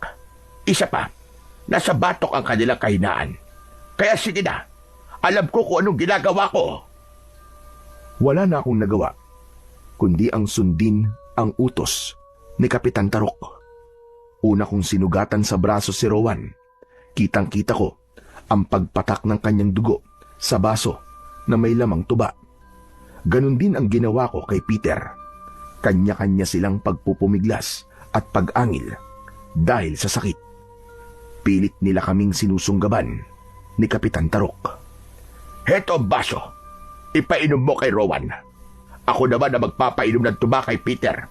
Pagkatapos, sundan mo ang aking bibig kasing orasyon para matanggal ang barang aswang sa kanilang katawan. Sinunod ko lahat ang iniutos ni Kapitan Tarok. Nang mainom nila ang tuba, ay unti-unting nawala ang pangingitim sa kanilang mga mata. Nagkikikisay rin ang kanilang katawan at sinabi ni Kapitan Tarok na normal lang daw ang ganung pakiramdam kapag umi-epekto na ang tuba at orasyon. Habang ginagamot natin sila, mararamdaman din ng bumarang sa kanila ang sakit na nararamdaman ni Rowan at Peter. Kaya natitiyak kong kikilos siya at hahanapin niya ang dalawang ito para malaman kung sino ang nagtatanggal ng barang aswang sa katawan ng kanyang mga alagad. At hindi po magtatagal, hahanapin din po niya kayo. Tama ka. Dahil ang totoo, sa akin talaga siya galit. Ang ipinagtataka ko lang ay kung bakit gano'n na labang ang galit niya sa akin. Ano kaya ang dahilan? Wala po ba kayo naaalala na taong may galit po sa inyo? Wala. Dahil ang nag-iisang tao na galit sa akin ay matagal ng patay. Kaya imposible. Nahulog sa malalim na pag-iisip si Kapitan Tarok, habang ako naman ay nakatingin kina Rowan at Peter na biglang nawalan ng malay. Kinabukasan, nagkamalay sina Rowan at Peter. Nagulat ang mga ito nang magising sila sa bahay ko. Kaya naman, ipinagtapat na sa kanila ni Kapitan Tarok kung ano ang totoong nangyari. Yan ang buong katotohanan. Sa kabila ng kasamaan nyo kay Emong, siya pa ang nagligtas sa inyo ng maraming beses. Binantayan niya kayo. Siya rin ang nagbigay sa inyo ng pagkain ng mga panahong nasa ilalim pa kayo ng barang aswang. Ginawa niya ang lahat para hindi kayo tumikim ng karne ng tao. Diyos ko, patawarin mo kami, Emong, ha? Malaki ang nagawa namin pagkakamali sa'yo. Ako rin, Emong. Patawad. Pangako, magbabago na kami.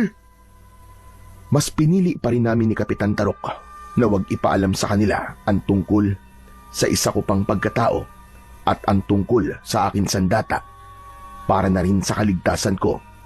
Hinayaan ko na isipin nila na ako lamang ang gumamot sa kanila. Tinatanggap ko ang paghingi niyo ng tawad. Mula ngayon, sasama na ako sa inyo sa pagpapanatili ng kaligtasan sa baryo natin. Magmula ngayon, ay mapapabilang na si Emong sa mga tanod ko. Umaasa ako na gagawin niyo ang lahat para mapanatili ang kaligtasan ng ating mga kababaryo. Pagkatapos naming magkasundo, ay nagpaalam na sa akin sina Rowan at Peter at Kapitan Tarok na uuwi muna sila sa kanilang mga bahay. Pagsapit ng hapon, ay nagulat ako sa biglaang pagdating ni Mang Sado. May dala siyang kariton na puno ng tuba. Kinabahan ako dahil marami ng bawas yun.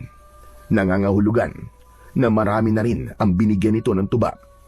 Mas lalong dadami ang kanyang alagad pag nagkataon. Sinikap kong magkunwari na wala akong alam tungkol sa kanya. Mang Sado, ano pong ginagawa niyo rito? Aalokin sana kita na bumili ng aking tuba. Ikaw na lang kasi ang hindi pa bumibili sa akin eh. Inalok niyo na po ba si Kapitan Tarok at ang dalawa niyang tanod? Nako, hindi pa. Dito kasi ako dumiretso eh. Ganun po ba? Sige po, bigyan niyo po ako ng 2 bote ng tuba. Talaga? Nako, buena mano ka ngayong araw. Paano pong naging buena mano eh? Marami na po ang bawas sa mga bote ng tuba na inaalok nyo. Naku hiningi kasi ng mga tambay sa kanto ang ibang bote ng tuba. Hindi naman ako makatanggi dahil mga lasing na. Kaya heto, ngayon pa lang ako kumikita. Heto na ang tuba mo. Maraming salamat sa iyo, Emong. Inabot sa akin ni Mang Sado ang 2 bote ng tuba. Ganon din ang aking bayad. Agad kong napansin ang simpleng pagtingin niya sa aking bewang. Kasabay nun ang pag-iinit ng tridente sa aking likuran. Nakasuksok yun sa ilalim ng aking pantalon. Sige, Emong. Tutuloy na ako. Bago umalis si Mang Sado, ay napansin ko siyang sumulyap sa loob ng aking bahay. Sa kanya itinulak ang kanyang kariton at umalis. Pagsapit ng gabi, ay sama-sama kaming nagronda. Inuna namin sa baryo. Pagkatapos ay sa kagubatan.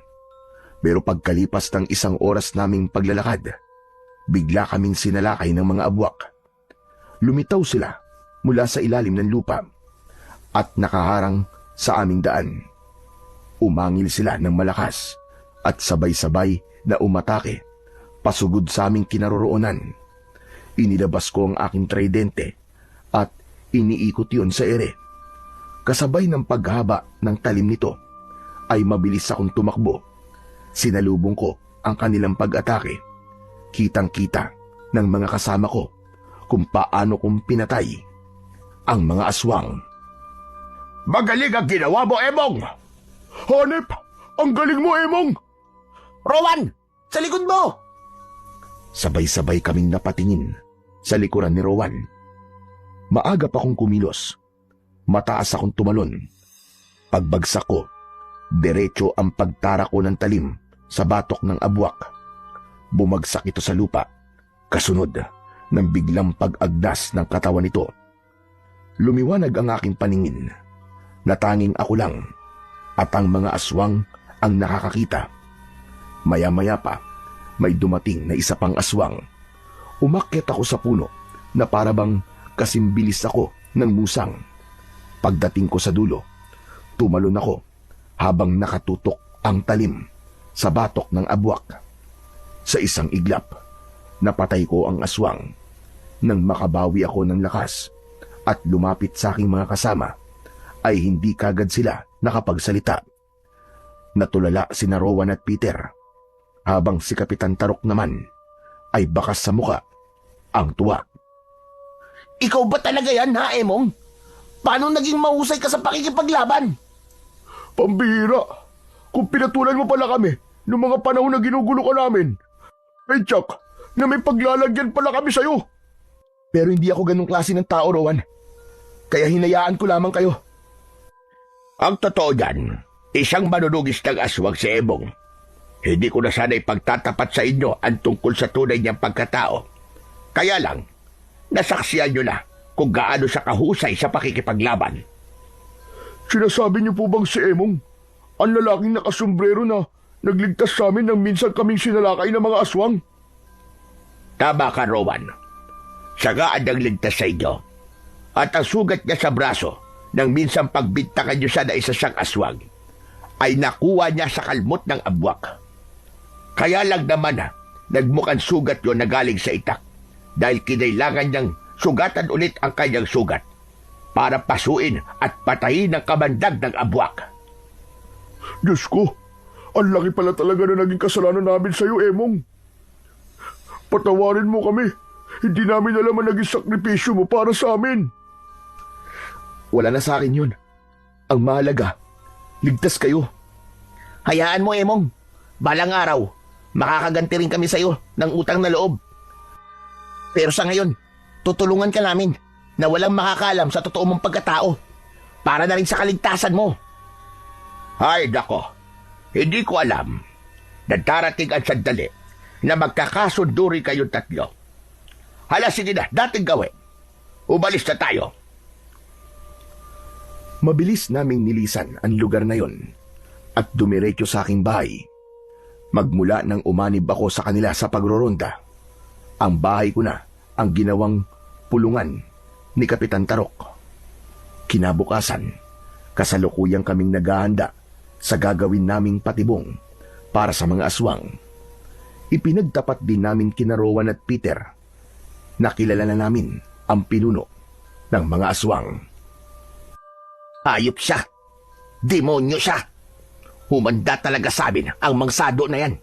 Pagbabayaran niya ang ginawa niya sa amin. Hindi lang yun ang inaalala ko. Natatandaan ko. Nakabisado niya na ang kinalalagyan ng mga patibong. Anong gagawin natin? Kailangan ng iba yung paghahanda. May maglilipat ng patibong at may maghihikayat sa ating mga kababaryo na magsipaghanda para sa napipintong pagsalakay ng mga aswag na abwak. Natitiyak ko po na pagkatapos nating mapatay ang mga alagad ni Mang Sado, aatake siya sa mga tao. Maging sa inyo, Kapitan Tarok. Nakahanda ako, Ebong. Ako na bahala sa mga tao. Panahon na para lumaban sa mga aswag na abwak. Pagkatapos ng aming pagpaplano, inilipat namin ang mga patibong sa mga lugar na hindi pa alam ni Mang Sado. Naglagay lang kami ng palatandaan. Pagsapit ng gabi, lumitaw rin ang bilog na buwan, kaya hindi kami nahirapan sa pagroronda. Habang tinatahak namin ang mabatong kalsada, ay nagbukas ng usapan si Rowan. Sa tingin mo, Emong, sasalakay ang mga aswang ngayong gabi? Oo, dahil bilog ang buwan. Kaya mag-iingat kayo. Ikaw rin, Emong. Mag-iingat ka. Teka, kumusta na kaya si Kapitan Tarok? Nasabihan na kaya niya ang mga tao? Siguro naman, dahil nakita mo naman ang kanilang mga bahay. Lahat ay nakasarado na at walang makikitang tao na nakatambay sa labas, maliban sa ating tatlo. Ay, nako. Kinakabahan ako sa kakaibang katahimikan ngayong gabi, ah. Para bang may masamang mangyayari sa atin? Kung malakas ang pananalig mo sa Panginoong Diyos, walang mangyayaring masama sa atin. Ililigtas niya tayo sa lahat ng oras. Maya-maya pa ay sumulpot sa unahan ng aming daan sina Kapitan Tarok. Kasama niya ang kanyang 8 tanod. May mga dala silang sulo at sibat. Tayo na mga kasama. Handa na ang lahat. Simulan na natin ang pagroronda. Mga kasama, sikapin niyo na huwag basugatan mula sa kagat at kalmot ng aswang. Tandaan niyo lahat. Ako ang haharap sa pinuno ng mga aswang na abwak. Kayo ang saalagad niya. Nasa batok ang kahinaan ng mga aswang na abwak. Kaya gawin niyo ang lahat ng makakaya niyo para maubos na silang lahat. Hindi nagtagal ay nagsimula na kaming maglakad papasok sa loob ng kagubatan. Mabilis kong itinaas ang aking kamay nang marinig ang pamilyar na tunog sa paligid. Humanda kayo. Nasa paligid na natin sila. Magsikalat kayo! Nagsikalat ang aking mga kasama. Ako naman ay mabilis na umakyat sa puno ng nyog. Pinanood ko ang galaw ng paligid. Malakas akong sumigaw nang mapansin ko kagad ang pag-angat ng lupa papunta sa kinaroroonan ni na Kapitan Tarok. Mabilis akong tumalon. Hawak ang aking tridente. Saktong pagbagsak ko, itinara ko ang talim nun sa lupa. Lumitaw ang aswang dahil tinamaan ko siya ng saksak sa likod. Nagwala ang abwak at inatake niya ang mga tanod. Lumipad ang mga sibat mula sa kanila. Sinundan ko ng pagsaksak sa kanyang batok. Nanlaki ang mga mata ng aswang nang mas ibaon ko pa ang talim sa batok niya. Pilit niyang tinatanggal ang tridente. Binunot ko ang aking sandata sa kanyang laman. Nahulog siya sa patibong. Nagkikisay at natunaw ang kanyang katawan. Mga kasama! Nariyan na silang lahat! Sabay-sabay na silang umaatake sa atin! Nang tumingin kami sa paligid, ay isa-isang lumitaw ang mga aswang sa palibot ng aming kinatatayuan. Diyos ko! Hindi ko inaasahan na ganyan na pala sila karami ngayon. Kapitan, ano pong gagawin natin? Mag-focus lamang kayo sa mga kalaban natin. Huwag kayo matakot. Alalahanin nyo na nakasalalay sa atin ang kaligtasan ng ating mga kababaryo. Sugod! Malakas ang aming sigaw nang salubungin namin ang mga umataking aswang. Dahil sa mga nagkalat na patibong sa paligid, bago pa sila makasapit sa gitna, marami na ang namatay sa kanila. Ang mga natira naman ay sinalubong namin ng sibat at saksak ng tridente. Nagpambuno kami sa tulong ng aking mga kasama. Lakas sa lakas, tapang sa tapang. Marami ang nasugatan sa amin, ngunit sa tulong ng aking tridente, nagawa kong ubusin ang mga kalaban. Nalungkot kami ni Rowan at Peter nang makita ang kapwa naming tanod na nasugatan sa engkwentro. Ginamot kagad ni Kapitan Tarok ang mga sugatan. Pagkatapos ay inihatid namin sa pagamutan. Saka namin natuklasan na habang sinasalakay kami ng mga aswang sa Kakahuyan, ay marami rin pala ang sumugod sa aming mga kababaryo. Pero dahil sa mga patibong na ginawa namin, namatay ang mga abwak at nakaligtas ang mga tao. Tunay na ang pagkakaisa. Ang malakas na sandata laban sa kasamaan. Mga kasama, ngayong natalo natin ang mga alagad na mambabarang na abwak, kailangan natin pagbutin ang paglalagay ng mga panibagong patibong sa paligid. Magdala ang iba ng mga kawayan para pamalit sa mga nasirang patibong. Bumalik kami sa Kakahuyan para ayusin ang mga nasirang patibong. Pagkatapos, hinanap namin ang kuta ng pinuno ng mga aswang.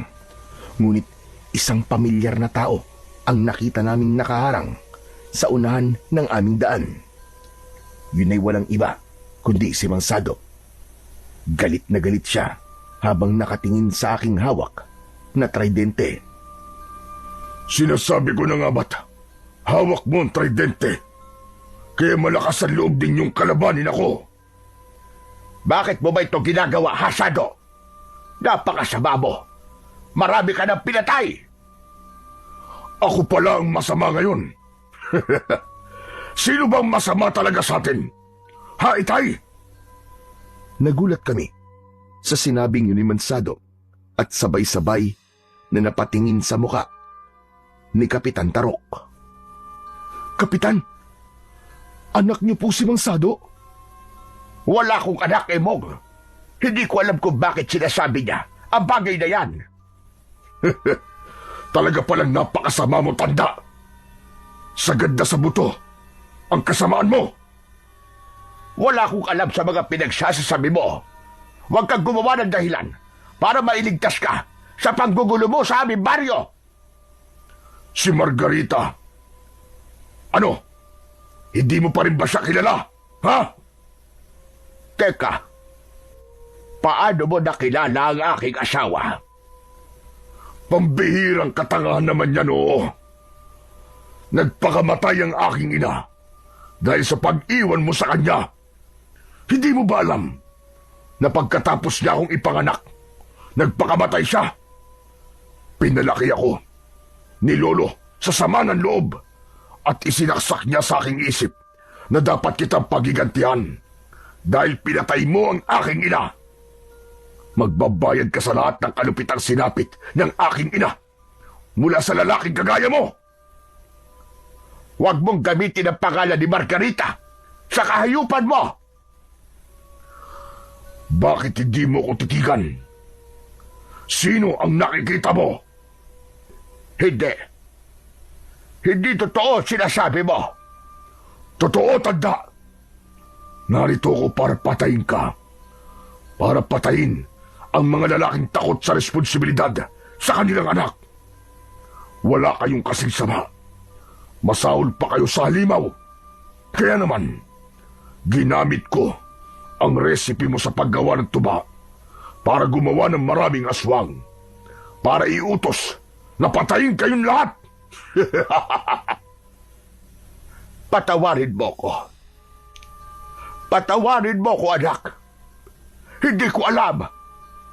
Huli na. Huli na para sa paghingi mo ng tawad. Tinanggap ko ang karunungang itim ng aking lolo. Isinalin niya sa akin ang bertud ng aking ina. Kaya wala ka nang magagawa kundi ang tumakbo at magtago, kagaya ng ginawa mong pangiiwan sa amin. Huwag, anak. Iniwan ko ang nanay mo dahil natuklasan ko na isa siyang mambabarang. At ako, anong kasalanan ko sa'yo para iwan mo ko? Hindi mo alam kung anong hirap ang dinaras ko sa kamay ng mga taong umampun sa akin. Pinagmalupitan nila ako, kaya pinatay ko silang lahat. At ngayon, uubusin ko naman kayong lahat. Hindi ako makakaramdam ng awa para sa inyo, lalong-lalo ka na tanda, para hindi ka na pamarisan pa ng iba. Bigla ang pagbabago sa anyo ni Mang Sado. Naging isa tong mabangis na abwak. Lumubog siya sa lupa at paglitaw ay sakto sa tapat ni Kapitan Tarok. Sinakay niya ang matandang kapitan at hindi ko inaasahan na ihahagis nito ang kanyang ama sa lupa. Hindi lumaban si Kapitan Tarok. Hinayaan niyang bugbugin siya ng kanyang anak. Paulit-ulit na ibinalibag ni Mang Sado ang kanyang ama. Kaya hindi na ako nakatiis. Sandali! Ako ang kalabanin mo! Huwag mong saktan si Kapitan Tarok! Kung naging masama siya sa'yo, sa amin, hindi! Naging mabuti siyang tao para sa amin! Huwag kang makialam dito! Papatayin ko ang walang kwentang tao ito! Hindi ka rin naman mabuting tao Kaya hindi ko hahayaan na madagdagan pa ang mga taong pinatay mo! Hinarap ako ni Mang Sado. Mabilis siyang umatake sa akin. Kinalmot niya ako sa muka, ngunit mabilis ko yung nailagan. Maya-maya pa, humarang sa aming gitna si Kapitan Tarok. Anak, wag! Patawarin mo ako! Hindi ko sinasadya. Nakikiusap ako. Itigil mo na ito. Tama na, anak! Huli na! Marami na akong napatay. At hindi ako matatahimik hanggat nabubuhay ka! Hinampas ng buntot ni Mang Sado si Kapitan Tarok. Bumagsak siya sa lupa. Akma na sanang sasaksakin nito ang matanda gamit ang kuko nito. Ngunit mabilis akong lumapit at hinampas ko nang hawakan ng tridente ang likod ng aswang. Hindi niya yun ininda at gumanti siya sa akin ng suntok. Tumama yun sa aking muka, ngunit hindi ko yung pinansin. Iniangat ko ang aking kamay para saksakin ng tridente ang batok ni Mang Sado. Biglang humarang si Kapitan Tarok. Pinigilan niya ang aking kamay. Huwag, Emong! Nakikiusap ako! Huwag mo siyang sasaktan! Bitiwan niyo ang kamay ko, Kapitan! Hindi ko nakakalimutan na siya ang pumatay sa aking mga magulang! Iwinaksi ko ang aking braso, kaya nabitiwan ni Kapitan Tarok ang aking kamay. Bumagsak sa lupa ang matanda dahil sa malakas na pagtulak ko sa kanya. Saka ko naman binalingan si Mang Sado. Inatake ko siya ng saksak, ngunit nakaiwas ito. Nagpambuno kami at nagpalitan ng malalakas na suntok sa bawat isa. Hinampas ko siya ng paulit-ulit sa kanyang katawan hanggang sa bumagsak siya sa lupa ng nakadapa. Akma ko na sanang itatarak sa kanyang batok ang tridente nang biglang sumigaw ng malakas sina Rowan at Peter. Emang, wag! Huwag mo siyang patayin! Hayaan natin sila mag-usap ni Kapitan Tarok. Tao lang din siya. Nagkakamali. Nagawa niya yan dahil sa labis na galit niya kay Kapitan. Tama si Rowan, Emong. Alam namin na hindi ka masama. Hindi ganyan ang pagkakakilala namin sa'yo. Nanginginig ang aking kamay dahil sa labis na galit. Umalis ako sa likod ni Mang Sado. Nagbago ang kanyang anyo. Bumalik siya sa pagiging tao. Mabilis naman na lumapit si Kapitan Tarok sa kanyang anak at niyakap niya ito ng mahigpit. Dahil mas nangingibabaw ang galit sa aking dibdib, ni hindi pumatak ang aking luha ng mga sandaling yon. Pinanood namin silang mag-ama habang nag-uusap. Patawarin mo ko, anak. Hindi ko alam na nagkaanak kami ni Margarita. Natuklasan ko na isa siyang mambabarang. Nalaman ko rin na siya ang pumatay sa aking mga magulang dahil tumutol sila noon sa aming pagsasama. Kaya wala akong alam, anak. Itinago ka sa akin ni Tatay Rodolfo. Kaya nang minsan bumisita ako sa burol ng nanay mo, hindi kita nakita. Patawarin mo ko, anak. Tay, patawarin niyo rin po ako. Nadala lang po ako sa labis na galit. Nasuklam ako sa inyo. Wala kang kasalanan sa akin, anak. Ako ang may kasalanan. Ako ang nagkulang. Lumapit kami sa kanilang kinaroroonan at pagkatapos ay si Rowan ang nagsalita. Gamutin natin si Mansado, Kapitan. Kagaya ng ginawa niyo sa amin ni Peter.